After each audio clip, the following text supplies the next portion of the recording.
Chin bozorimizdagi kichkinagina mantiqaxonada pishgan go'sht shunaqangi shirin bo'lar ekan, shunaqangi shirin bo'lar ekan. Обязательно uyda shunaqa go'sht tayyorlab ko'ringlar qarindoshlar. Mantiqasxonda parda go'sht pishiramiz qarindoshlar.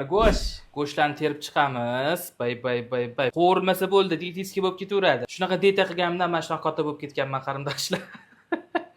Diyetiski go'shtlarni pishishga jo'natamiz. Ana endi kutish qoldi xolos. Parda pishgan diyetiski go'shtimiz tayyor bo'ldi qarindoshlar. Buni chiroyli bo'lib pishganini qarasanglar-chi.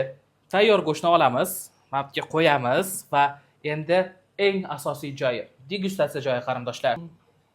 Ko'rinishidan ham voy pishmagan bo'lsa kerak deb o'ylagan bo'lsanglar adashasizlar. Zo'r pishibdi. Marinovkasi bilan shunaqa zo'r ketyapti.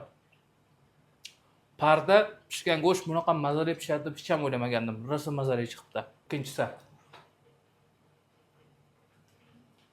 Qarindoshlar, aynan mana shu Chin bozor do'konimizdagi shiringina bo'lgan mantiqasxonchamizni narxi atigi 210 ming so'm va albatta bu mahsulotni siz butun O'zbekiston bo'ylab aynan mana shu telefon raqam orqali buyurtma bersangiz butun O'zbekiston bo'ylab yetkazib beramiz yoki o'zingiz Eski Chinna bozor 7-qator 16-do'konda joylashgan Chin bozor do'konimizga kelib, mantiqasxonimizni shundoq o'zingiz ko'zlaringiz bilan ko'rgan holatda sotib olishingiz mumkin qarindoshim.